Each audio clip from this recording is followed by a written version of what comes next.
you know. I went on to become a chaplain. I mean, after going through a lot of things.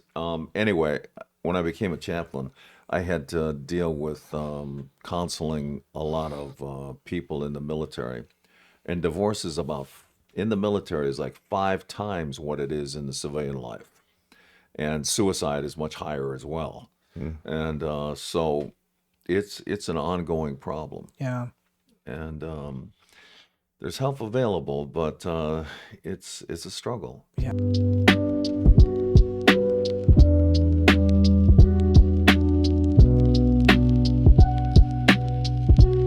We're so excited to be here on this episode for Stoney Sessions, and with me are 3 different guys from 3 different wars, and just having the opportunity to share their experience with us. And I've said this many times before, but I'm definitely the odd man out when it comes to this, but we're really, really excited to hear from you guys today. And with me is Den Slattery, Richard Silva over here, and a special guest that we have, Rick Stevens. And we're so glad that you guys are here with us. You've been on here before. Yes. Yeah. And you've been on here before. So many times actually, probably probably 3 or 4 episodes. Yeah. Yeah. And Rick's our newbie, and we're glad to have him today. But I want to ask you guys a question, and we'll start with you, Richard, and work our way around just to change it up here. But share where you served, when you served, and kind of what wars that you actually served in. Okay. No problem. Gladly. I served in the Iraq War in 2004. I was actually in Fallujah and Ramadi, and I actually was with United States Marine Corps. I enlisted in 2000, and I ended pretty much my contract in 2008, but I was wounded in 2004 in Fallujah. I was with 1st Recon, and I was lead sniper on the team. Okay.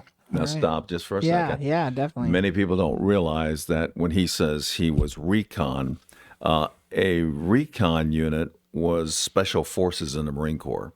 And so they're the best of the best. Yeah. Yep. That's awesome. No, really. No, and I really, as we're going into this today, like those are things I don't know that I hope that you guys will be saying those things about each other and like sharing. And this podcast really can't be me asking questions. It has to be you guys like talking honestly about stuff. So I just want to tell you right now, like, let's make that happen today as we go through. So our listeners who are listening can really hear the stuff that they need to hear, you know? Okay. Rick, how about you, buddy? I served in the 1st Persian Gulf, Desert Storm, and Desert Shield. I was in the Army. I was a 12 Bravo, which is combat engineer. And then in Iraq, because we had demolition experience, we were attached to EOD. Okay. After the ground war. So that's what we most of the time disposed of minefields and bunkers and whatnot. But engineers also built our bases. They built our runways. I mean, they did a lot of stuff. So he's being a little humble about that. Well, but they had a big role. Mm-hmm. Well, that's the I was a 12 Bravo. There's like mine was basically the explosive side of it. So sweeping for mines. Mines, and if we came up to say if there was the tank division moving forward or whatever, and they came up to an obstacle, my job was to get out of our vehicle and blow it so they could get through. Mm-hmm. So we carried all the C4, TNT, like Bangalore torpedoes, and which is another explosive tube made with. Question is, can you still hear? That's it. Yeah, I remember. I don't know why I remember this. A guy that was wanting to go in the service. He was delay entry, so meaning that he had signed up, and then as soon as he graduated high school, he went right in. Mm-hmm. And I talked to him when I got out of the service, and he goes, "Well, you were doing explosives and stuff like that in the service." I said, "Yeah." And he goes, "I remember you having getting scared driving down the country roads when there was ice on the road." And I said, "There's totally difference." I go, "You know what I mean?" I go, if I messed up in doing explosives, well, I would never know, what I mean? That's true. There goes his arm, there goes his leg. Right. Whatever. It's over with, Yeah. Wow. I love it that he said he's just being humble and like calling that stuff out in this and making that clarity of how you guys explain things are so important for everybody listening, because nobody like me knows. Yeah. So, but Dan, how about you? So when I was 19 years old, I had a friend who came home from Vietnam. He had served with the 101st Airborne Division. And he came over with his uniform on and so on, and he just lived across the street from me. We used to go fishing together. Anyway, his name was Doug Eater, and he and I are still friends even today. Anyway, he talked to me for about 3 hours about what it was like in Vietnam and so on. And the very next day, I went down and signed up with the Marine Corps. Wow. And so that was the beginning of my journey. When I finished my training, boot camp, and so on, the Hollywood version, you know. I'm a Hollywood Marine as well. Anyway, when I finished that, they sent me right over to Vietnam. And I was in an infantry unit, which basically means we go out and we hunt for the enemy every day. And when we find them, we kill them. And so that's what we did. And I had nightmares about that for years. So anyway. You know, as we kind of go into these questions, like you guys I hope that you guys ask questions to each other and just share from your heart, because I think the reality is the kind of trauma and the challenges that you guys went through and what you went through. I think it's important for people to know, and just that you guys are here and you're even sharing it. I just respect it. This past week I was fishing with a guy who was a veteran, and he started sharing some stories with me, and his wife would bring it up, and kind of felt bad because the wife was bringing up these stories because she thinks it's good for him to like share that, which might be, but I could see how hard it was for him to share too. So, but I just want you to know that we're excited to have you guys here and just to share from your heart. So I'm going to go through some questions that I wrote down that I gave you guys, but what first led you to serve, and what did you hope your military experience would teach you about yourself? Like, just something to think. Anybody can answer that or whatever. So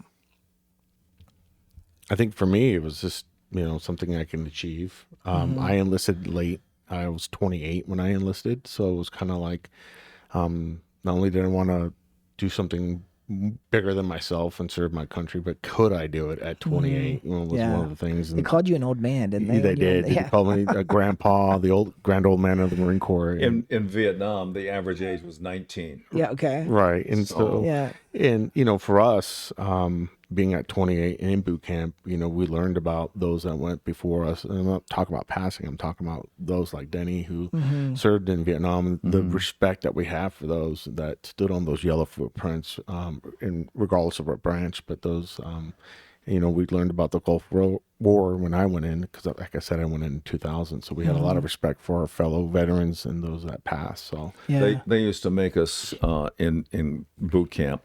We had to say good night every night to Chesty Puller while we were laying on our bunks. He was the greatest Marine hero of all times, the most decorated and so on. Served in, I think, World War II, or and Korean and just Vietnam, I think too. So anyway, something he said to me a little bit earlier. He said that I think it's neat that you guys recognize what they did. Correct. Because they didn't get that when they came back. He was telling me when times of meeting him how hard it was when he came back, that they didn't even recognize what they did. Like didn't you say they spit on us? Yeah. So even hearing you say that, it's kind of neat. Well, I think I shared in my podcast with my wife. I have the utmost great respect for Danny, and for us that went to Iraq, a lot of us believe that they had it a lot worse than we did. At least we can kind of see the combatants. Yeah, we had to deal with IEDs, explosives on the side, but to deal with the heat, for me, it was unbearable. But they had to deal with so much more, and obviously I'm not going to go into detail because that's his job, but he was there. But out of respect and what we learned, humbly I say he had it a lot worse than I did. Yeah. Well, just going to that question, where did you first serve, and what did you hope your military experience would teach you about yourself? How about you, Rick? I joined the military to escape basically what I was, how my life was already, the direction it was going. I had really no prospects. I barely graduated high school with a 1.8, which is a D average. Did night school my senior year. I was doing a lot of illegal things. at the time. Yeah, the problem is it started escalating, um, the illegal things, and I grew up in a really difficult home life, and so I can still recall that I just I just wanted something different, and I signed up and I went, and I remember when my mom and I think maybe my aunt, and I don't remember who else, took me to the airport. I remember walking away, and I never turned around. Distinctly remember that I just didn't want to look at them, and it was like I was trying to close the book on what was happening in my life at that time, and move forward. I didn't communicate with anybody for like 6 months. Well, in some of that though is because we were on total lockdown. We I think through basic and our advanced training, we got to make one phone call because they knew we were going to Iraq, and it was kind of it's kind of at that time they knew it was going to be a chemical war, and so the big thing was to get your mask, don your mask in 9 seconds, and that was really pushed. Which, and in turn, it ended up really being a chemical war, a lot more than people know. Even though it was short in measures of like Vietnam and Fallujah and that, actually, many times people don't even remember that it happened because it was so short. But the problem is what's come out of it. There was a guy who lived across the street from me who was in that war that you're talking about. And he came home and his hair was falling out. Pretty soon he couldn't walk. I mean, he was almost paralyzed and so on. He had no control of his muscles. And he went to the VA and, trying to get treatment for it and so on. Oh, there's nothing wrong with you, But see, they were using some experimental drugs on these guys, giving them shots and so on before they went over there. And it had never been tried on a human before. Yeah. And it did crazy things to their body. And so a lot of them ended up paralyzed, unable to walk, unable to talk, unable to even think. And so he's kind of giving you the short version of it, but I'm just saying it was bad. And the government denied it. Oh, no, it didn't happen to anybody. Before it was all done and all the lawsuits when they went through and so on, they found out that all 500,000 of the guys who went over there were all exposed to it. And so the government had to start paying them, I guess you might call it reparations, for it afterwards and so on. And it was a very sad thing. Yeah. A sad part of the history. Wow. Yeah, I remember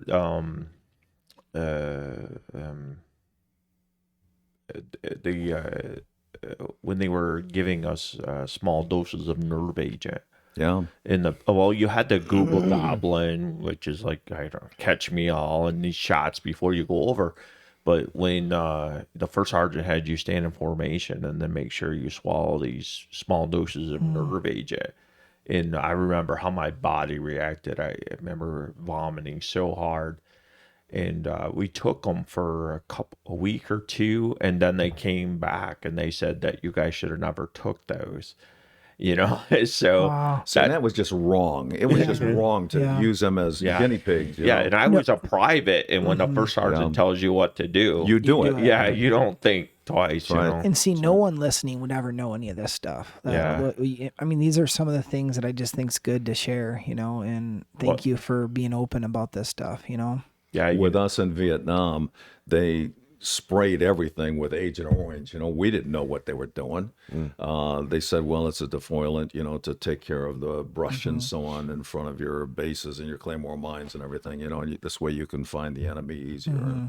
But as it turned out, all of us were exposed to it if we had been to Vietnam and so on. And it does all kinds of things. It affects your heart, it affects your skin, it affects your mental capabilities.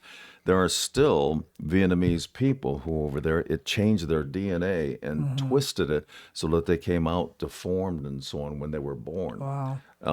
It was nasty stuff.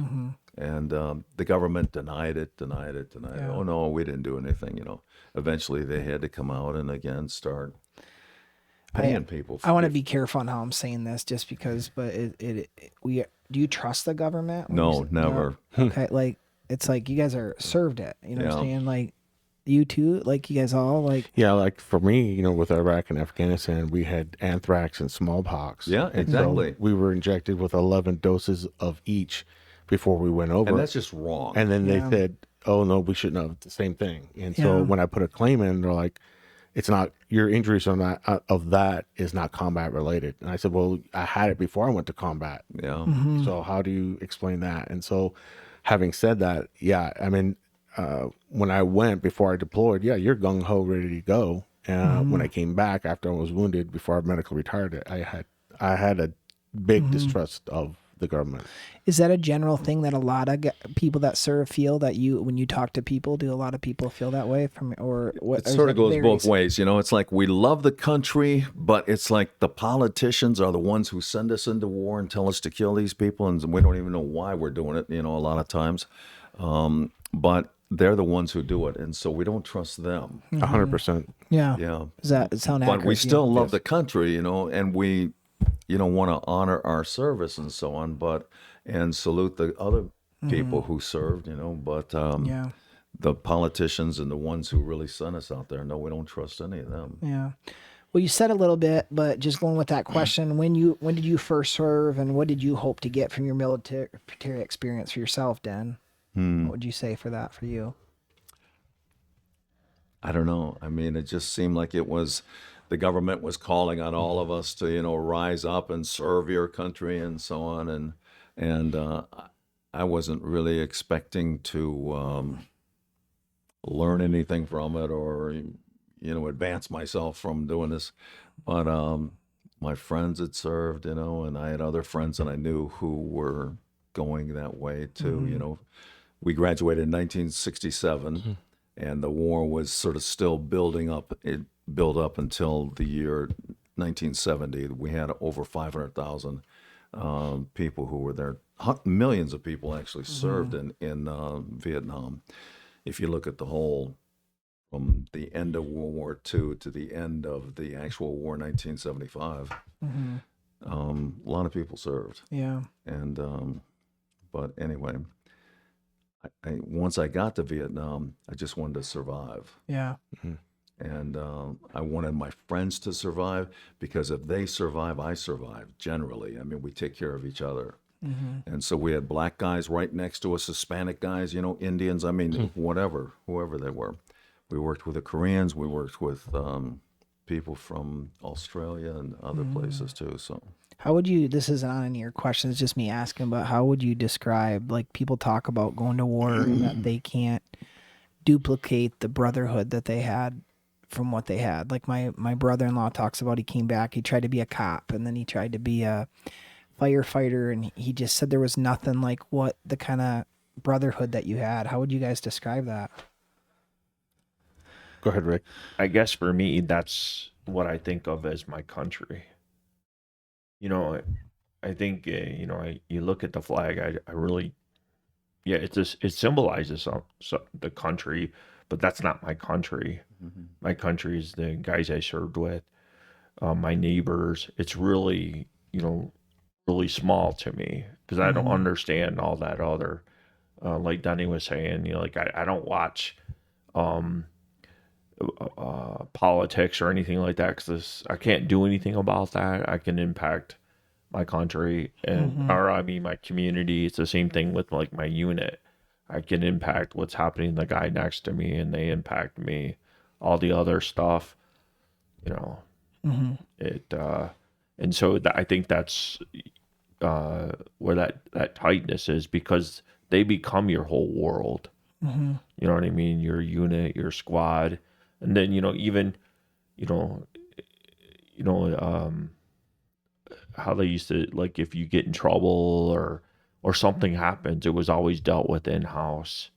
You know what I mean? At the squad level, things would get squashed. You know, it wasn't if you needed help with something, somebody would step up. It wasn't an inconvenience, or Yeah. you didn't have to go through those filters. Well, I think I might have time for you, or it was just they just do it, and you would do it for them without thinking. And it doesn't matter if there was an inconvenience or loss of money or what, it doesn't matter. It's gonna get done.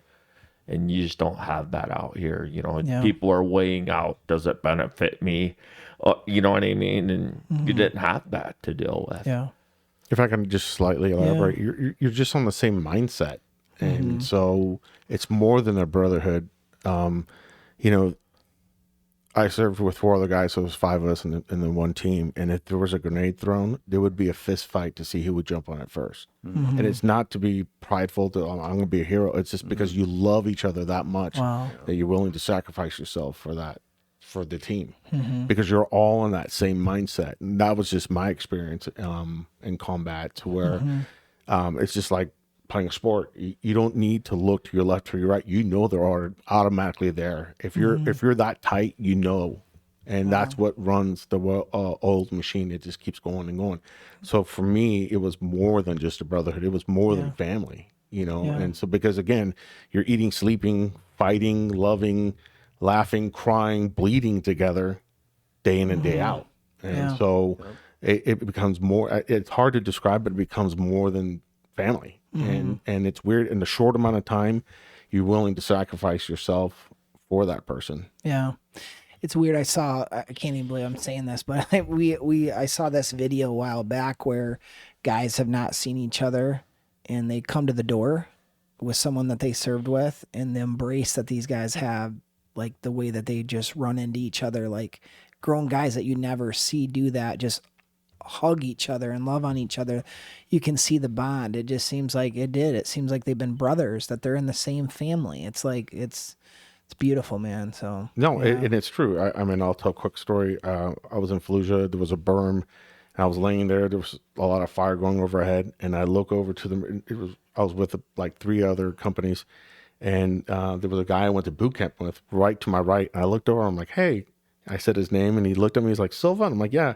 And we just connected right there. I hadn't seen him since boot camp. And then I'm like, be safe, you too. And then it was it. Wow. But it was like, we hadn't missed a beat. It seemed like we had seen each other every day since then. Yeah. That's cool. And that's how it is. How about you, Dan? I remember going to one reunion of my unit that I was with in Vietnam. And it was in North Carolina. And anyway, I hadn't seen these guys for 30 years, and we met together there. And there were only 4 left from our unit that had survived. Almost everybody was wiped out. And I mean, out of a battalion-sized unit of, several hundred. Anyway, we were overrun by the enemy, and everybody died just about. I think there were 25 of us left at the end. But at this reunion, there were only 4 of us. And we sat down and started talking together. And all 4 of us had been wounded in some way or another. And as we talked about that, there was a guy who was one of the 4, and he had been the corpsman, the Navy corpsman, which is like a medic, And he kept a record of every battle we were in. And he shared that with us that night, because it's like, as 30 years goes by, you begin to wonder, that didn't really happen, did it? I mean, I didn't really go through that, did I? I mean, how did I survive that? And he had the record of, who did what, who was wounded, where they were sent, what their wounds were. Did they go home? Did they die in the process or whatever? And he shared that with us. And all 4 of us had been wounded.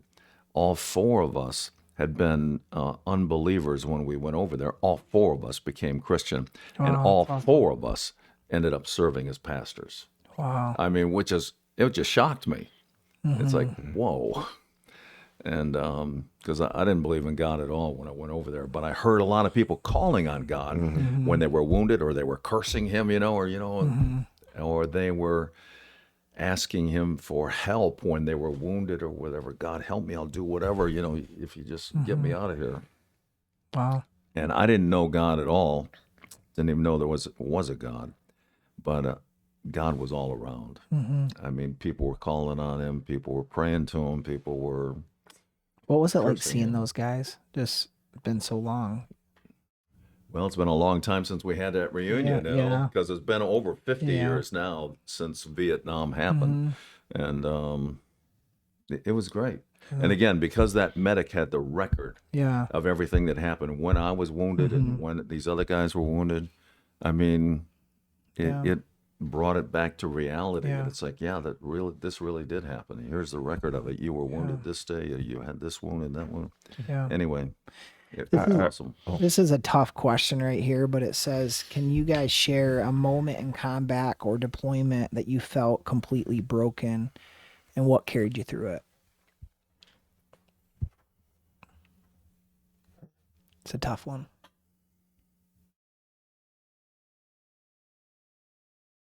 You want to start, Richard? Yeah. Well, I shared in that podcast. I think for me, it was losing, my spotter. He became obviously my best friend. When you're together for hours on end, that brotherhood kind of becomes a little more special. I'm not saying that the rest of the team wasn't, but losing him for me, being there physically there for him as he was leaving this earth, and the Lord was calling him home. Just basically telling him that I loved him, I appreciated everything he had done at that point, and he was a good Marine.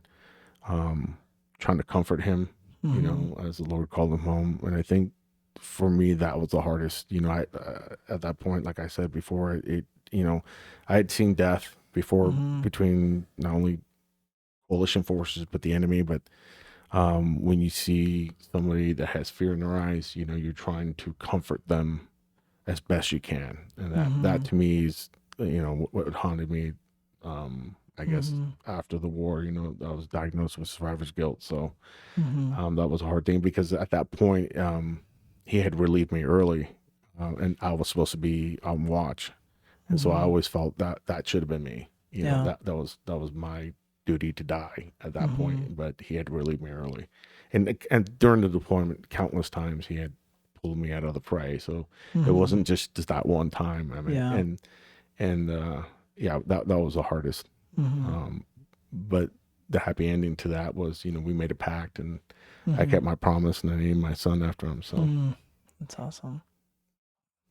How about you, Dan? I remember one time we were up on the mountains around the Ashaw Valley, and we were doing searching for the enemy, on the top of this mountain. The helicopters just dropped us off and just left. And anyway, we ended up being surrounded by the enemy. And one morning, we were going to go on a patrol looking for them. And I had a headache that day. And I was supposed to be the point man that day of a company size patrol. And a company size would be like about 30 guys, 30 to 50, it depends. But anyway, had a headache that day, so I asked if I could be, somewhere farther back in the line instead of right at the front. Walking point is, I had done it many times, and it's, you have to really focus. You have to look for the enemy. You have to look for booby traps on the ground. You have to look out for snipers, either coming out of a hole in the ground or up in trees and so on. And it just takes a lot of mental focus. And so anyway, they asked this other guy to be the point man that day, and he was a newbie. He didn't know squat, and I wouldn't have chosen him. But anyway, they put him out front. He carried his M16 like it was a briefcase. I looked at him, I thought, what are you doing? Because I would carry mine on fully automatic, and I'd be ready to shoot at anything. And anyway, he only went maybe, I don't know, 50 yards away from our base camp where we were on the top of this mountain. And suddenly there were 3 shots. Crack, crack, crack. And we saw him just going flying back into the bushes. And we formed a perimeter around him, tried to look for whoever had shot him, and never did find him. He was probably just crawling out of a hole in the ground. Vietnamese were very good at that. And anyway, for half an hour, we surrounded that guy, and we called up the corpsman, and so on, to deal with his wounds. He'd been shot in the chest, and we just listened to him wheezing, just like that, and for half an hour. And finally, the damage was too great, and he succumbed and died right there.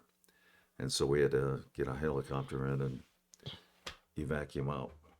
And that haunted me for a long time, because it's like, that should have been me. It was my turn. I should have, maybe I would have gotten the guy before he shot me, but maybe not, you don't know. But it's like death was around every corner, every tree. I mean, you just don't know. It's like the Grim Reaper was everywhere, man. Yeah. And death was trying to steal your life from you. And just the way it was. Yeah.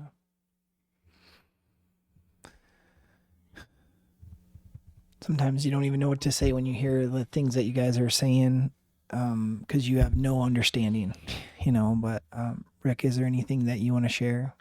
I think, because I went to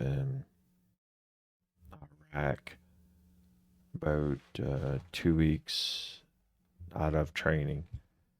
And so, in basic, in that you learn, how to fire your weapon and stuff like that. And that if you do go to combat, that you're going to have some control or some kind of say, I guess, at least, to fight the enemy. Either, if you're a good shot, or, you practice with your weapon or whatever, that you're going to, outbeat the weapon, the enemy's shooting or whatever. But that wasn't the case when we entered into Iraq. We moved the ground war, and we were in an APC, which is a tuna can, basically. It's really a small arms can go into a APC. Mm-hmm. And then so we're entering Iraq, and then we're covering the tanks in case they come up to an obstacle. So we have all our explosives in there. And I remember we're following the Abrams, which is a tank. Yeah, okay. Which is the big bad boy, the tough tank that you see in movies today, way advanced beyond World War II tanks. You could hit it and things would bounce off. That's the idea you get, And so we're in this little tuna can. Well, so we're doing the ground war, and the artillery started coming in, and there was a Bradley, which is basically another APC with a bigger gun and all that, but it's not like a tank, Mm-hmm. So it got blown up 150 meters to our right because the artillery was coming in. Well, I'm the brand new private, and the hatches are all closed, but I'm in the back, and I can't do anything but wait to get hit. You know what I mean? I can't run and hide. I can't duck. And you're a big target. Yeah, exactly. Yeah. I can't do anything. I can't fire back. I'm just waiting to get hit, And then so over the radio it comes in that the tanker battalion start screaming retreat because of the artillery coming in. So if they're screaming retreat and they got these bad boys, we don't have a stance. And I remember having so much fear though, because I couldn't do anything for myself. I couldn't protect myself in any way. You know what I mean? I couldn't see anything because it was pitch black in the back of an APC. So I was just, it's just weird. There's no light. There's just, disorientated. And then you're just hearing all this stuff. And then the sergeant, all this M1 just, or this Bradley just got blown up, And I remember feeling so helpless after, at that time that was probably the most fearful time I ever been in, because I couldn't do anything. Can I say something just to sort of interject this? This is a strange interview that we're having because we are all combat arms people. In Vietnam, there were millions of people, who had served over there. Some were cooks, some were supplies, some were working in hospitals, some were doing all these different jobs. But they weren't out there chasing after the enemy and trying to find them to kill them. Yeah. But that was our job. Yeah. And so being combat arms is a little bit different than some of the other jobs that other people may have. So our perspective on the battle, most of the casualties and so on, and the wounded people and the people who died were from units like ours. Yeah. But the perspective too of hearing you say that the fear that you had, how many times did you have moments of complete fear? Like and I know talking to you guys, you went to the Lord. You know what I mean? I don't know. Were you a Christian in that time too? Nope. No. So there's a difference there with that. Like but looking at some of those times, I appreciate you giving that perspective because I can't imagine that, Let me go on to another one here. What emotions has been the hardest to carry since your service, and what have you learned as you face them? So anybody can open up on that and go into that. I think for me, it was that I survived, and that was the hardest to accept. I'll give a scenario. We were ambushed. We were providing security for a convoy. So a convoy is, you can have 1 to 20 vehicles, and we were intermixed in this convoy providing security for it. And we got ambushed, so we, pull off to the right, and we did like a static line kind of a thing, where we had dispersion about maybe, no more than 10 yards between each person. And when I stopped firing, when the firing stopped, I looked to my left and right, and both Marines to the left and right of me were dead. And I'm like, how did I survive that? That's just, I think I shared in the podcast. I was actually gunning, manning a gun on a vehicle, and we were in Baghdad near the green zone, and my neck and my back were hurting. So I arced my back, and a round comes and hits the Marine next to me, and blood splatters on my face. And I'm like, that round was meant for my head. He was aiming for me, and he had clear, if it wasn't the Lord to say, hey, stretch your back, kind of, I wouldn't be here. So it's for me, it's surviving. How did I survive that? I'm not going to cure cancer. So why did you save me? Why did you spare me, Lord? Was the hardest thing to accept. Like Trump moving his head just a little bit so it hit his ear Yeah. instead Correct. of his brain. So exactly 100%. Wow. How about you, Dan? Well,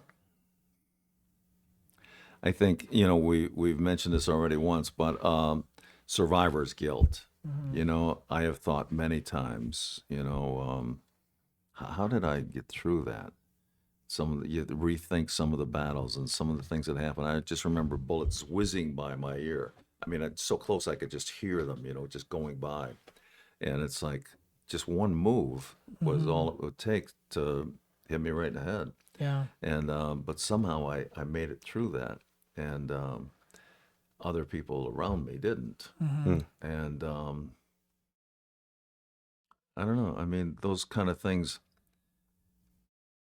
I just want to say something. It's like we all served in different wars, maybe, and in different environments, but it's the same thing. People are shooting at you, and you're shooting at other people. You know, I mean, it's what war is all about. The idea is to kill more of them than they kill of you, and you never get over that. It doesn't matter. I think coming to Jesus really helped. Yeah. It helped me deal with some of the, I guess, demons that I was fighting, in my own brain and so on. But that doesn't mean I forget. Yeah. I think about those guys I served with almost every day. And it's been over 50 years.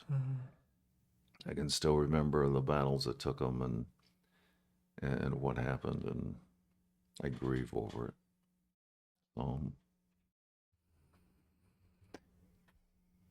I don't think that anybody has any idea. Like, they think that they can watch a war movie and have an idea, but no one has an idea, And I appreciate you guys so much, and don't even know how to even have the proper words to even say to you guys, like, through what you went through.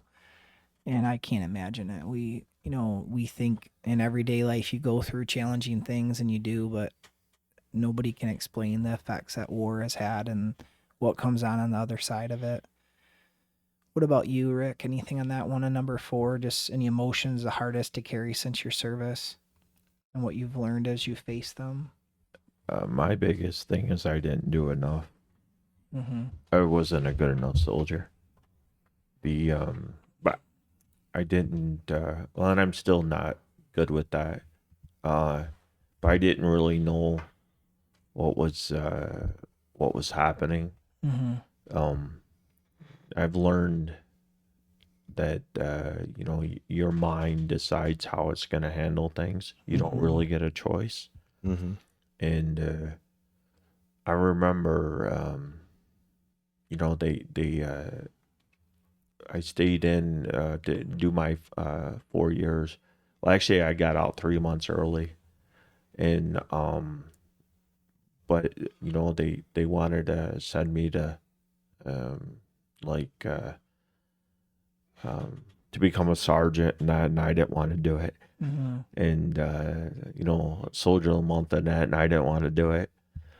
And because I couldn't get my brain to focus that way, I couldn't. It just became, things were happening. I kept forgetting things, and my mind would check out. And so I started drinking really heavy to deal with it. And I remember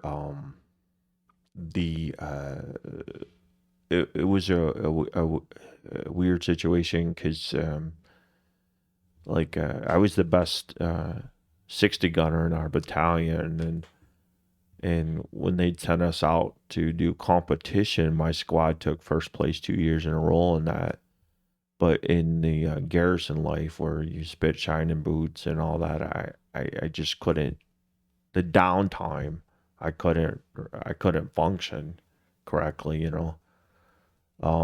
You send me out to do my job, I could do my job, and that really still eats at me. And like what he was talking about, the recon and the Marines being the special forces. Like, my lieutenant was an Army Ranger, my captain was an Army Ranger, XO was they're all gung ho and stuff. But I just couldn't function that way. And so, I didn't really know. I got out, put in to get out, because the unit was deactivating, and I was stationed in Germany, and it was deactivating and coming to stateside. So I put in the paperwork to get out early. So they let me out 3 months early, and I'm going to go to college. And that's when they found out I had to do testing for placement. They had found out I had a 4th grade reading level. So that obviously didn't help. And then that's when they found I had a learning disability. So that makes kind of sense. I couldn't function in that world. But I really do regret that, that I didn't like I heard about people that were gung ho in their jobs, like Rick and that, and because I know more of his story, and I'm like, man, I was a crappy soldier. I don't know how else to say it. You know what I mean? He was all hard charger and all that, and you know, I was just like squeaking by, waiting till my time and getting out. You know, I don't think of it as that way. I don't either. I don't think of it at all. You know, I like I shared in the other podcast, you know, I put my pants on just like anybody else. You know, out of the men here, I admire these two more because, again, they went before me. They set the precedence before me. It's what they did that I wanted to enlist at 28. And it's not a measuring contest of who had it worst or who's better than who. It's, did you serve faithfully? That's all I care about. You know, and that to me means more than anything else. I've been around other veterans, and here's the biggest thing, for me at least, I'll speak on my behalf. If you weren't scared, then you really didn't go to war. God has to humble you to let you know you're not Superman. And I don't care if you were basic infantry or you were Delta. If you and I've talked to Delta guys. If you weren't scared, then you really didn't face combat. Maybe you faced somebody shooting towards you, but it wasn't at you. You know what I mean? And so that's the first telltale sign for me. Is, I went to Afghanistan and I was never scared. You know, I kind of question that. Yeah, I was scared. I was scared. Me too. I was fearful, and Rick shared he was scared too. You know, and that to me is a telltale sign. It's not about who was better than who. It's, did you survive? Did you do the best that you could at that time to get you home? And for me, when I shared with my wife, I said, you know, I had to have less contact with her. It was nothing personal, but I had to do that to make sure I got home, that I stayed focused, like Danny said, that you stay focused on the mission. And that mission was, if you're standing point, you have to focus. And if you're distracted, you're done. You're dead. You're not meeting the Lord in a few seconds. And for me, I had to explain that to my wife, who loves me, and my two girls at the time. I love you so much, but I have to have less contact, because if I focus on you, I'm not coming home. So you have to disassociate yourself. Amen. yeah. Well, just going with that, what was it like coming home after these wars? Like, what was it like? How hard was it to get back into the civilian lifestyle, and like, what was that like? Well, we were stationed in Germany, and there's, like, you know, a little protest, but I think the I think the biggest thing was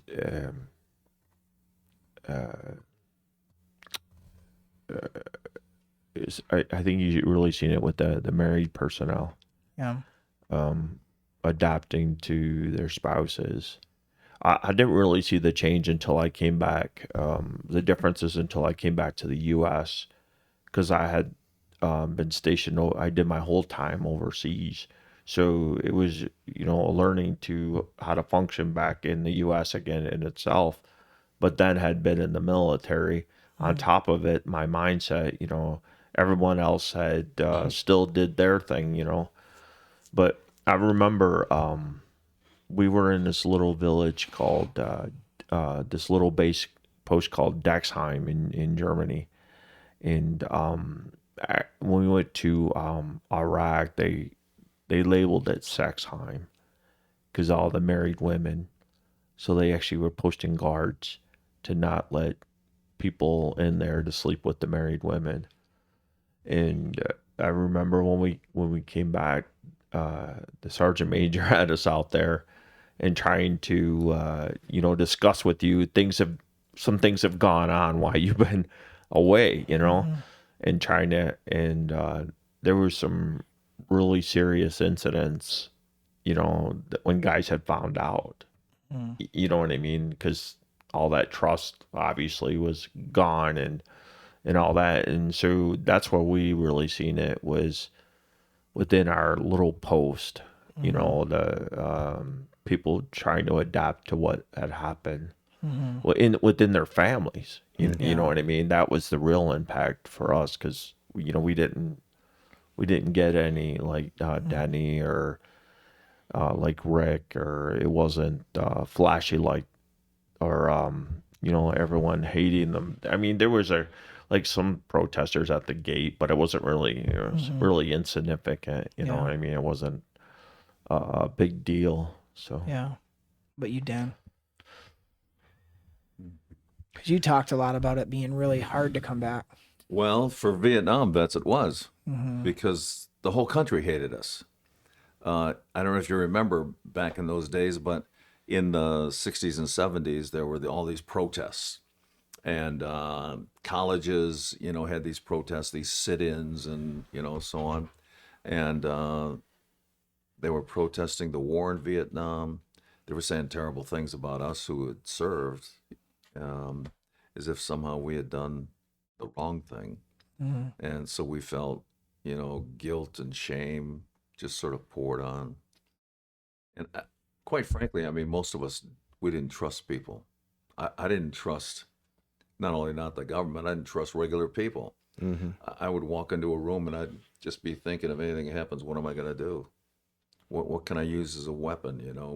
I mean, the Bible could be a weapon. This could be a weapon. This could be a weapon. I mean, your hat could be a weapon. Anything just to distract in a case of a fight. And I'm not going to let somebody kill me, now that I'm back. And I remember one time I had a gun and somebody was trying to break into my apartment. And I just sat there a few feet away from the door with a gun just pointed at it, knowing that if that door opens and that guy gets in, I'm going to kill him. I'm going to kill him. And I didn't care what the police thought or what anybody thought. It's like, just the way it is. I'm not going to let you come in and, mess with me. So, anyway, I mean, it's affected me when I got married to my wife, 1979. I was still having nightmares about the war. One of the very first nights we slept together, I jumped out of bed looking for my weapon. And she thought, what is going on? What are you doing? And, I'm just back in Vietnam and wanting to protect myself. And that happened a lot. Yeah. So it doesn't happen much anymore, but it used to happen. Is there quite regularly. is there anything that kind of trigger you, like even now? I mean, it's been a Well, while. I mean, I'm a little more prone to have them. I mean, if I'm talking about Vietnam or rehashing, those thoughts and so on, and what it was like over there, yeah, which kind of tends to make you not want to talk about it too much, because I don't want to go back there. What do you think the balance is on that, Dan? Like, do you think it's good that someone talks about it? Do you think it's not good? Like, where is that? Where's that at? Because it's like, I think many Well, people like. I don't even know what to say. Yeah. If you talk with guys who have been there, you know that they understand. And if they've been in combat and so on, and they know what it's like, they know about the camaraderie, they know about the hardship and the fear, and what combat is really like. It's not hard to pull the trigger, but it's hard to kind of live with the memories of the whole thing, and that is what kind of haunts you. So I don't know. I guess you could say I'm still a wounded warrior, emotionally, psychologically, something. I mean, although I think Jesus has healed me quite a bit from what I used to be, but I still watch my back. I still don't trust people. I still watch what other people are doing, and if they're handling weapons or whatever, I just want to get away from them. Anyway, it's just still there. So I think even like when you go, like when I go to the VA and you overhear guys talking and how they can casually talk, oh, when I was doing this, or when you know what I mean? And, like something just doesn't click right with me, because it's not like a casual conversation to me. And it's not even something I'd be talking to someone else about, you know what I mean? There's so many other things to talk about, like something fun that you did in the service or whatever. And I often wonder, I'm like, did this really happen, that you can, casually have these conversations, about that? And so I just walk away. I just don't like hearing that. Like, I don't know, because I don't know if it's real. You know what I mean? Are you pumping yourselves up because you're talking to another vet, or, did this really happen?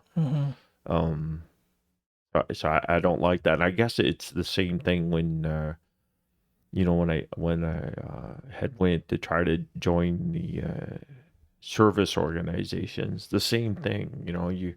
These guys throwing around these stories so casually. You know what I mean? And I'm like, is this true? You know what I mean? That you could just lightheartedly talk about this stuff in everyday conversation. Yeah. So I don't. It's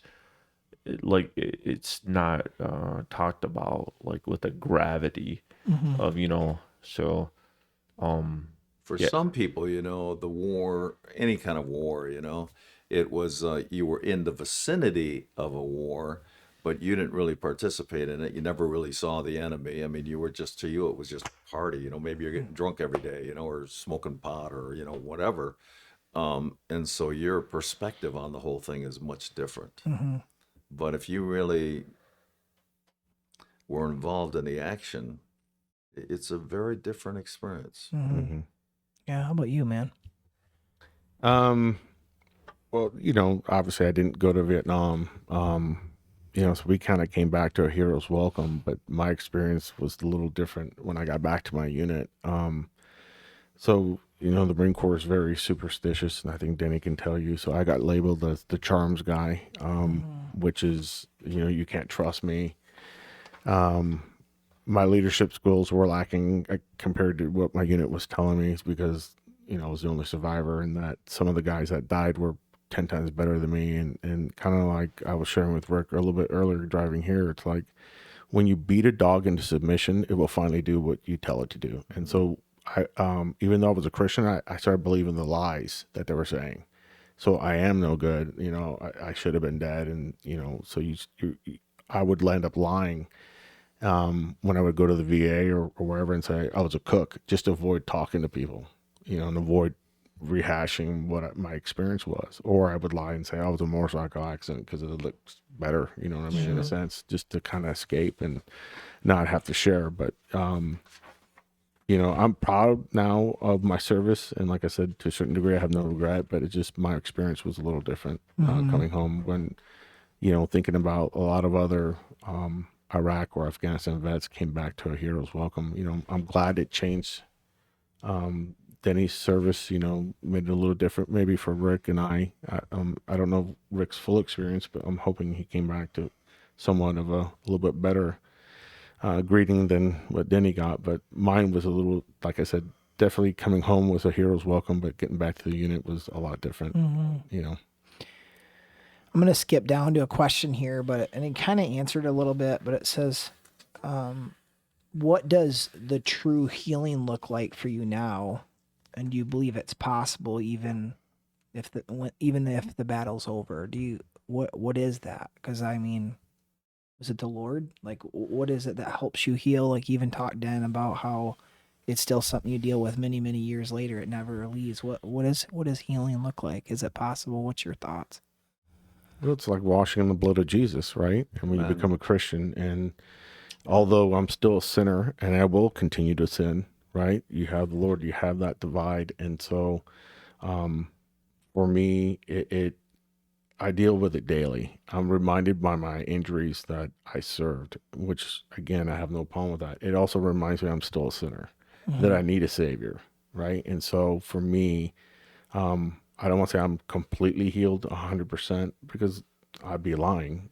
I do have good days and bad days. I text Rick a lot throughout the week, and he knows when I'm not having a good day. like, hey, I'm struggling, and it's okay.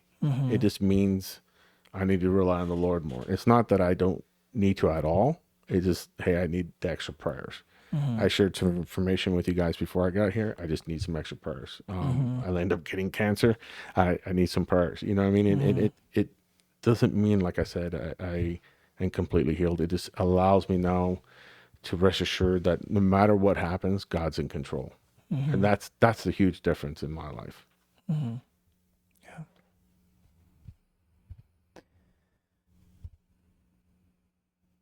When I look at all that you guys have went through, I don't even have words to really like say, but I do know that when I look at you guys, I see that you each go to the Lord. Like he is your help in this. Amen. You know, I watch you guys, I look and see the way that the Lord has used each of you, and I'm like amazed. I even think of like how important BYF is for you, you know what I mean, to Yeah. lead and make a difference. And it's like, so I just want you to know that I see your guys' love for the Lord, and I see even on your podcast a while back, I was so over impacted by you and your wife's relationship and the love that you guys had, and the way that even with your fight for cancer that you have now, and even your perspective to just give it to the Lord. And I sometimes am amazed by the way that your guys' mindset to keep pushing on in the midst of all you went through.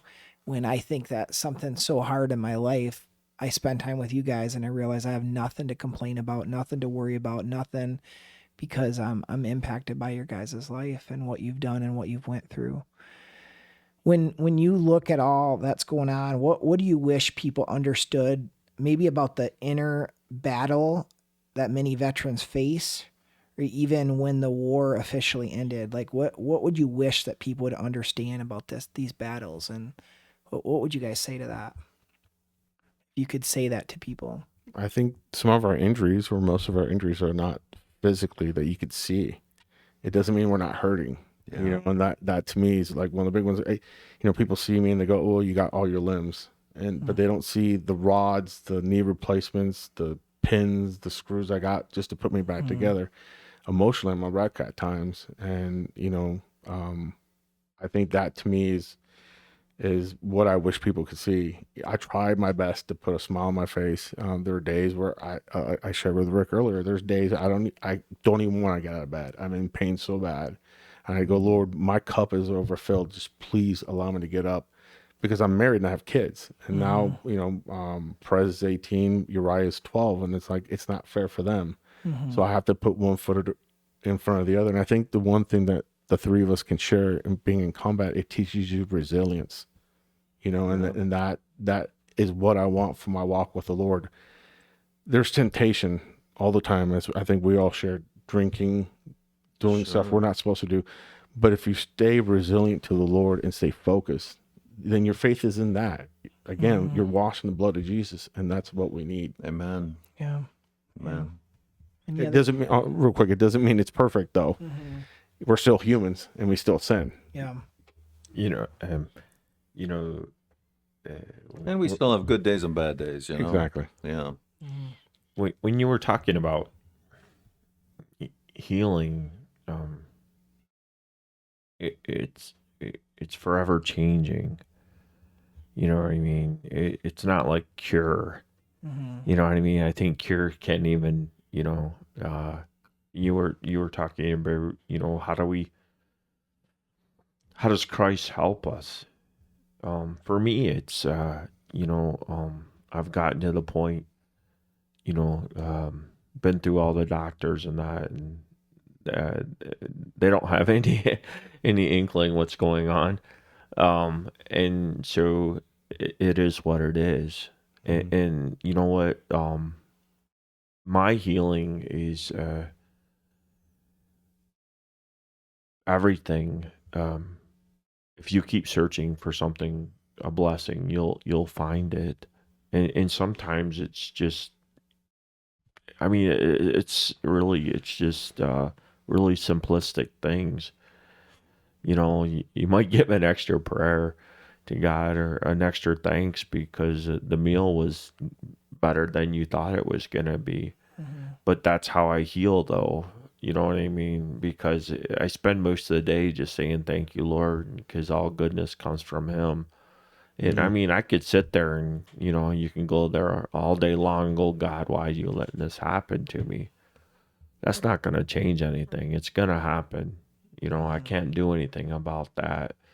Only thing I can do is change how I focus my attention. And as long as I keep looking for a blessing, I'm going to find one. Yeah. And then that's how I heal, that I don't get swallowed up, by the darkness, which is real easy to do, because there is no, and I think that's how the healing is for me, because there is no cure. There is no, well, if I do this, the end result, that this will be taken away. That's just not going to happen for me.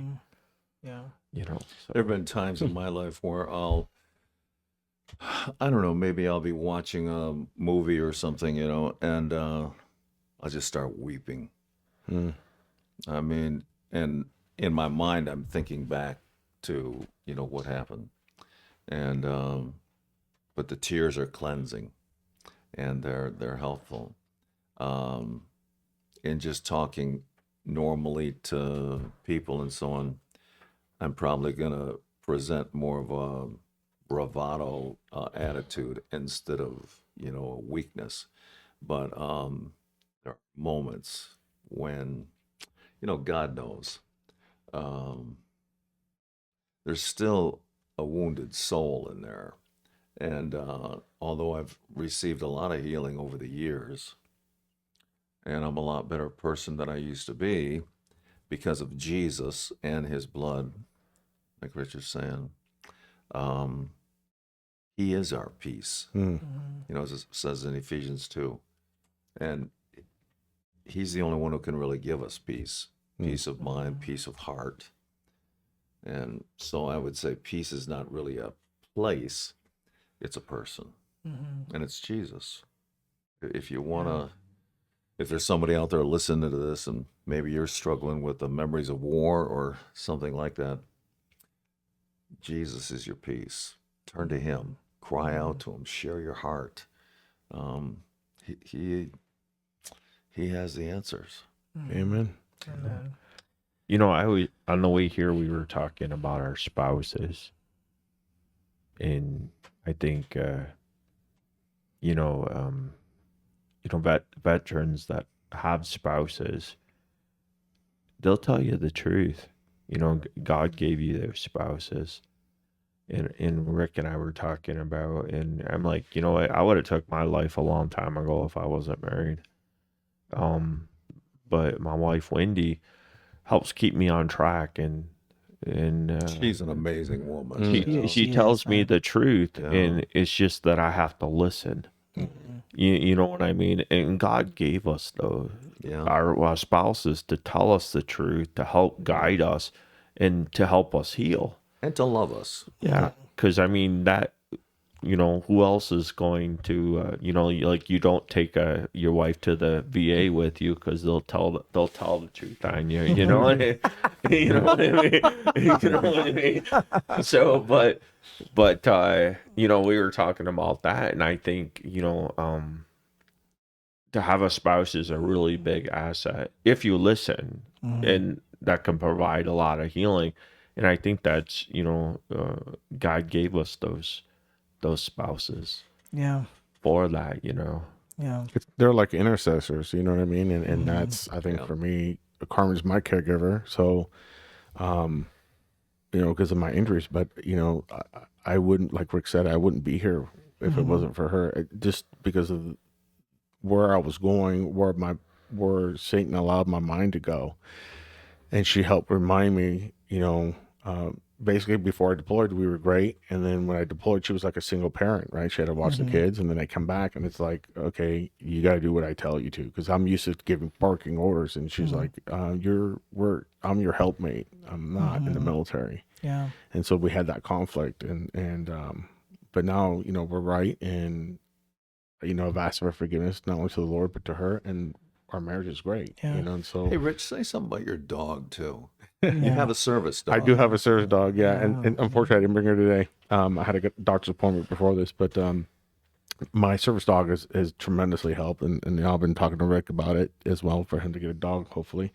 And having a dog helps me, and for lack of better terms, what I struggle with nowadays is that 1,000-yard stare. And my wife elaborated a little bit more on the podcast, but it's kind of like you're physically here, but not mentally. You're just mentally checked out, and that happens to me a lot. I guess I do it more often than not. And my service dog is trained now to come and nudge my legs to kind of bring me back, like into the present. Like Dogs are amazing. yeah, like Denny said, there's times where I could be watching a show or a song comes on and I'm instantly back where I don't want to be, and I'm trying to fight it. Like, okay, I feel it like as an attack from Satan. I'm like, Lord, help me, and then I start drifting to where my wife says, like, your eyes are open, but you're staring at the TV. Could be off, and I'm staring at it. Yeah. And she goes, what's wrong? And she used to be scared to kind of wake me out of that kind of trance. And so my dog does that now. And she's been super helpful. She's trained to get the elevator for me, open doors if they have latches. So there's a lot of stuff she helps with, not only my mobility issues, but my psychological issues that I have, my PTSD, my TBI, because I have traumatic brain injury, and my survivor's guilt. So she helps me out a lot. And, I've been blessed with that, and I've been trying to help as many people, whether you've been in the service or not. But if you need a service dog, I know some organizations that can help out. So Awesome. We're getting kind of the end to close this, but one thing I want to say too is, like, Rick, you made a great point about your wife, and I think about how many guys go back to a divorce afterwards or have to deal with their wife not being there, and the blessing that the Lord has given you guys to give you your wives to actually walk through this with you. I went on to become a chaplain. I mean, after going through a lot of things. Anyway, when I became a chaplain, I had to deal with counseling a lot of people in the military. And divorce is in the military is like 5 times what it is in the civilian life. And suicide is much higher as well. And so it's an ongoing problem. Yeah. And there's help available, but it's a struggle. Yeah. I just thought it was significant that you said that, and that you guys have had that blessing of such incredible wives that are there for you to walk through that with you. And I had a friend who he started having flashbacks one night, and his wife called me and said, "Den, you got to get over here. Wilbur is he's grabbing all his guns and so on, and he's seeing people in black pajamas running around the house, and he's gonna start shooting." And so I went over to his house and kind of talked him off the ledge, and we wept together and prayed together, and anyway, through a period of several weeks, we had a lot of conversations about what was happening, what he was thinking about, and so on. And he asked me if I would go back to Vietnam with him.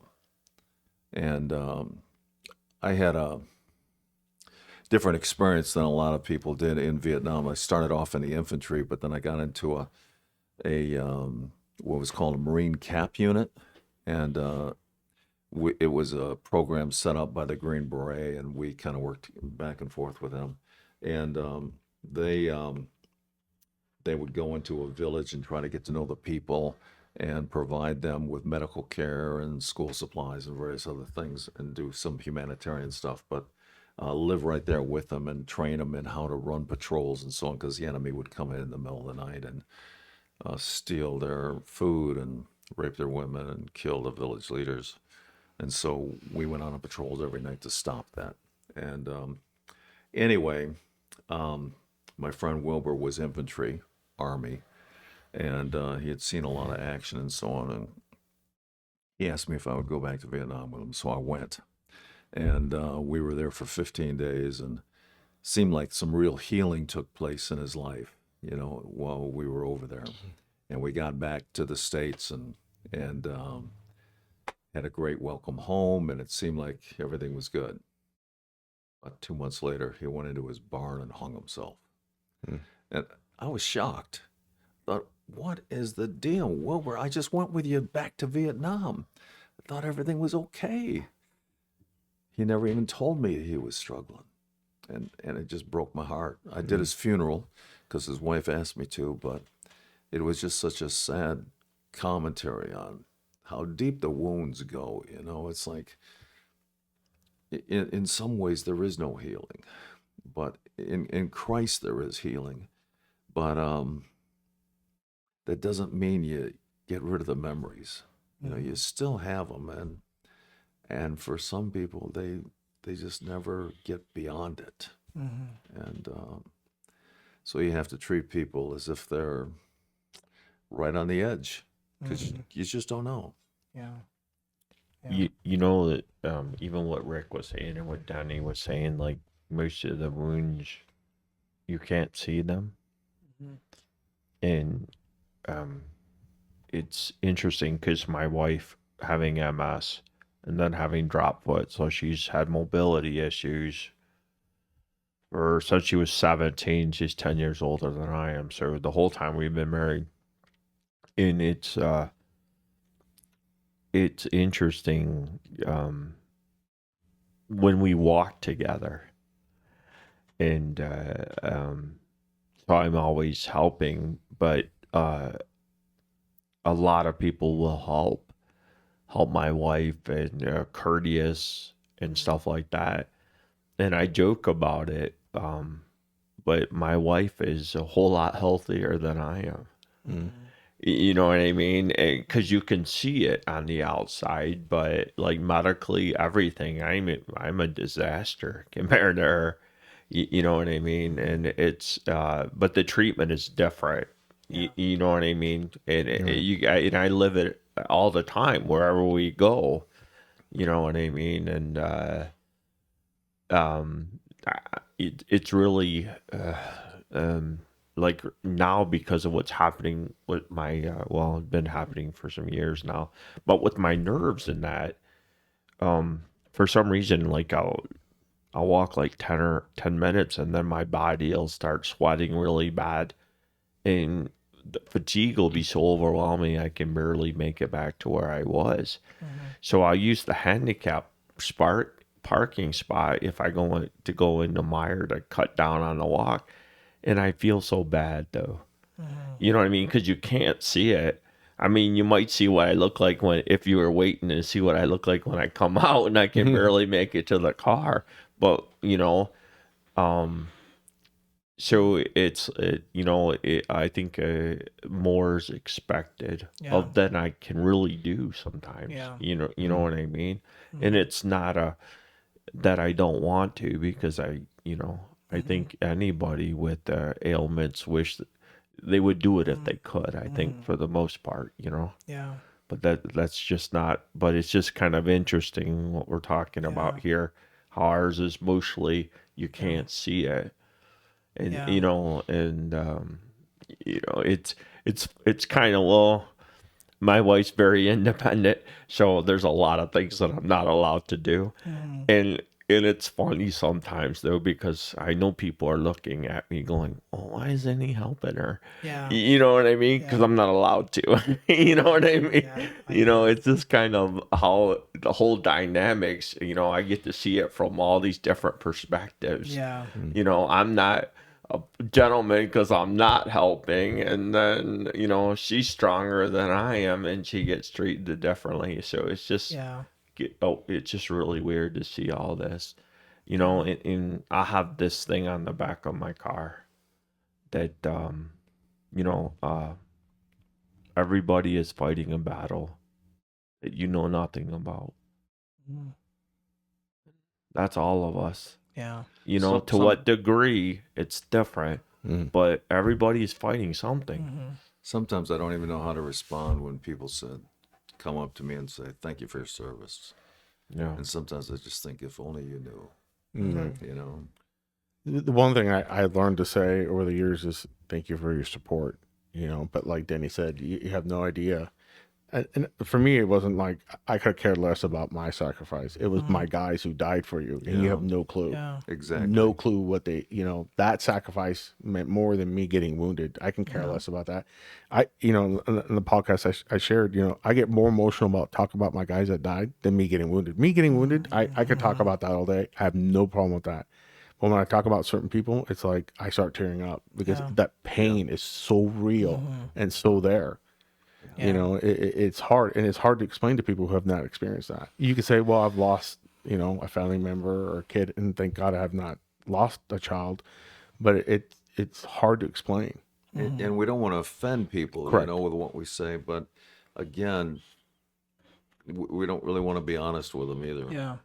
And so it's like, well, thanks for saying that. Kind of real fast, I'll share a story. I went to Paneras off a Hall Road, and I had Purple Heart plates, and I parked there, and there was a gentleman with a Vietnam hat on, and this lady and her kid came in, and these two guys were talking, and the gentleman with the Vietnam hat was sharing a story, and I was sitting down waiting for my order, and the lady goes, "Do you mind if my child shakes your hand?" And he goes, "Yeah, no problem." So he shook the gentleman's hand, and she goes, "If I may ask, where did you get wounded?" And he goes, "I wasn't. I just served." Basically, he said he did his tour, and I'm not saying he didn't see combat. He just wasn't wounded. And she goes, "Isn't that your car out there?" And I said, I looked. I said, "No, that's my car." But she looked at me like, "You look fine," And, Yeah. and then I said, "No, I was wounded in Iraq." And so then she asked, "Oh, can my kid shake your hand?" I'm like, "Yeah, sure." But it's weird. You assume something, Yeah. like Rick said, but Yeah. people have no idea, no clue. And it's not like I want to walk around. Yeah, sometimes I have swag, but most of the time, I don't You don't want people to know. know, and it's not, again, it's not that I'm not proud. I am totally proud to be a Marine. I am totally proud of my service. I think I did the best that I can at that time, with limited regret. I did my job, proficiently, but there is some scars that there's some stories that even Carmen doesn't know, and it'll go to the grave with me, and that's okay. And she's okay with that. We built that bond and trust that's okay, Yeah. Let me just say this in kind of closing. I'm going to have Dan kind of close us in prayer in a second. But one of the things that I've really appreciated that both of you guys were talking about is how you guys text each other, that you guys every day you guys text. Like, how significant is that? How significant is it? And how can people care for you guys? Like, and I know that there's a little bit where you somewhat might not want them to reach out or ask you about it, but how can someone really care? Well, I'll speak on my behalf with Rick. My relationship with him is so special, and he doesn't know it, but there are days where, like I said, I don't want to get out of bed, and he'll text me, "I hope your day is better than mine." And I'm like, "No, my day's horrible," and he knows what to say next, and I take that at face value. It's genuine. It's more than me asking somebody else that, like Den said earlier, that hasn't been there, and you have that bond with somebody that has that experience. It's a little greater, and it's not that you can't relate to civilians who have not served. That's not what I'm saying, but it's just a little more special, And so there are days maybe here and there we don't text each other, but for the most part we do. And some days are better than others, and at least on my aspect, I told him, and I'm honest with him. Hey, I'm being vulnerable. It's not going well. I'm struggling, or I'm going to the VA. I'm hoping this works. Or like this morning, hey, I'm going to the doctors. It took longer than I expected. Sorry, and this and that. But that's my experience. Yeah. Well, I know that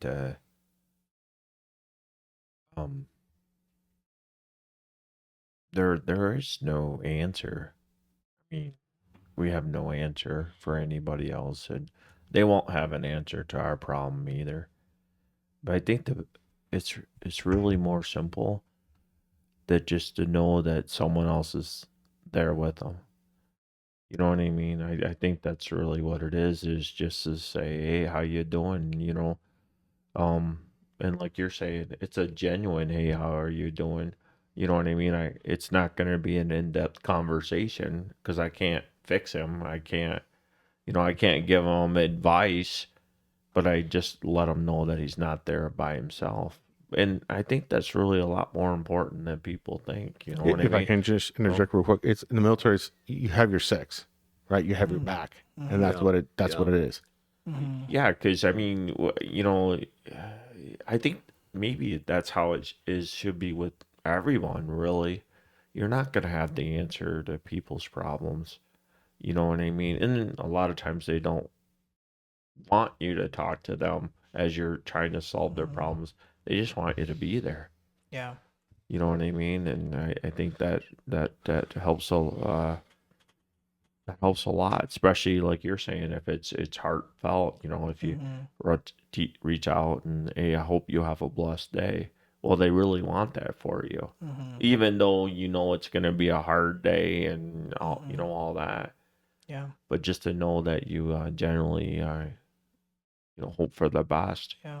I think that really means a lot. That's I cool. remember a few years ago there was this hurricane in Houston.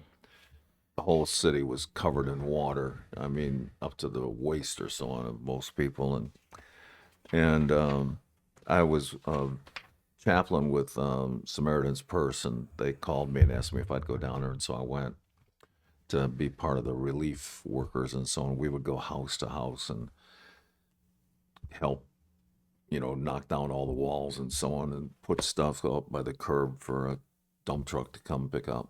Anyway, because I was a chaplain, they also wanted me to go house to house to pray with people and so on. And one of the houses I went to, the guy had a Vietnam hat on, and we started talking. He was a gunner in an infantry unit and saw a lot of action. And as he started talking to me, I just started weeping. And he started weeping. And we just kind of clicked on a deeper level. And we hugged each other and welcomed each other home. And for me, that was the highlight of my whole time down there in Houston, because we connected on such a deep level and talked and prayed. And anyway, you just never know when things like that are going to happen, But I had met a lot of other people, and that didn't happen with any of them. But it happened with him. Yeah. Because we shared that experience together. Yeah. I'm not going to, I wouldn't generally tell people a lot of the things that happen, because war is a terrible thing. They blow it up in the movies like it's just no big deal. You kill 100 people today, you kill 100 tomorrow, no big deal. It really is a big deal. And life is precious, and you deal with the guilt of that and the guilt of not helping your friends or enough or whatever. And so you deal with a lot of survivor's guilt. And I shouldn't be alive today. I just turned 77. And it's like, I never thought I'd live to be that old. I should have died so many times, but somehow God had mercy on me, and here I still am. Yeah.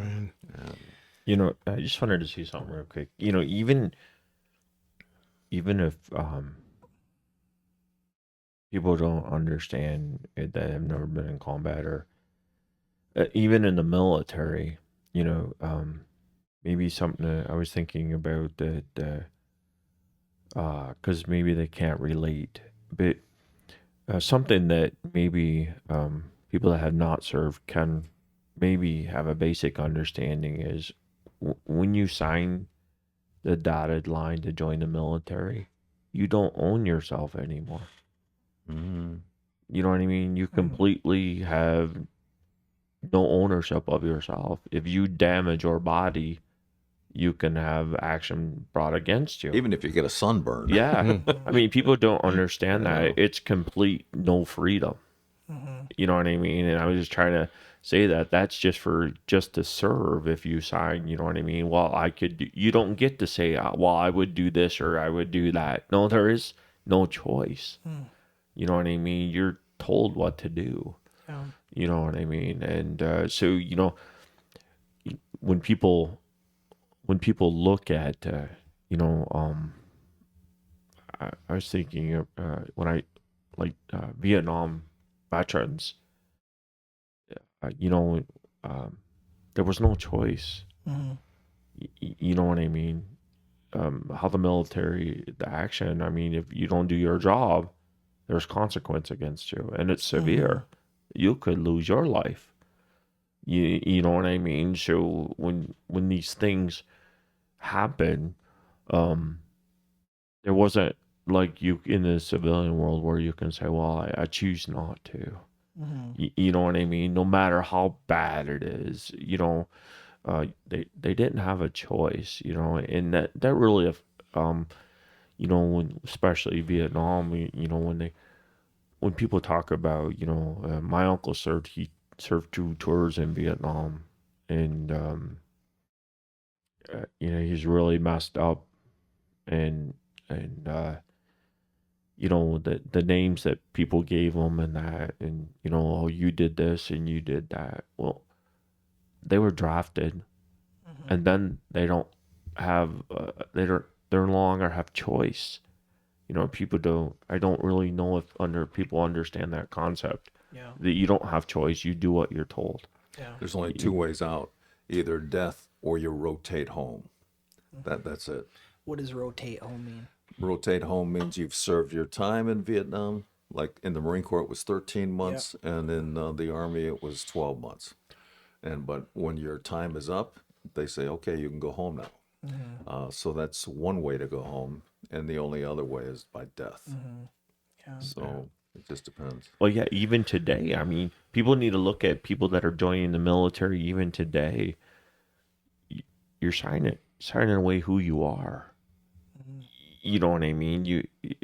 There's For a limited time, like 3 years or whatever. Right. Yeah. But what I'm saying is, you know, how many people are actually doing it for the whole population? I'm saying, you know what I mean? That they need to be held to a higher level than they are. You know what I mean? Not just forgotten or, you know, because somebody is willing to say, you know, here, you know, do what you want with me for this amount of time. Something that does help, though, is somebody just putting their hand on your shoulder and just praying for you, you know? I mean, prayers really, I don't know, they've helped me a lot, you know, over the years. And don't act like you totally understand, you know, what it's like and so on. Just say, can I pray for you? You know, I mean, would it be okay? So to say this to you, just kind of in closing, as I kind of close this out, I want to say, Dan, when you first came on the first time, I already respect you, but the amount of respect that I had for you after that first podcast of just hearing some of your stories and your heart, like, was a new appreciation for you. And every time that I was around you, I just wanted to honor you. Do you know what I mean? Like, there's just something. And Richard, you shared your heart on our podcast a while back with your wife and was so open about. And I instantly like became a fan of you, so much so that I was like, I want you to share this. I want you to share a little bit, you know. And then Rick, this is on a podcast, I want to apologize for not reaching out to you more. I don't care that who hears this. Like, sometimes when you don't know, you don't know. Do you know what I mean? And I just want you to know that this is huge for people to hear this today. And I appreciate you guys. I'll do a better job at reaching out. But I want to say this too.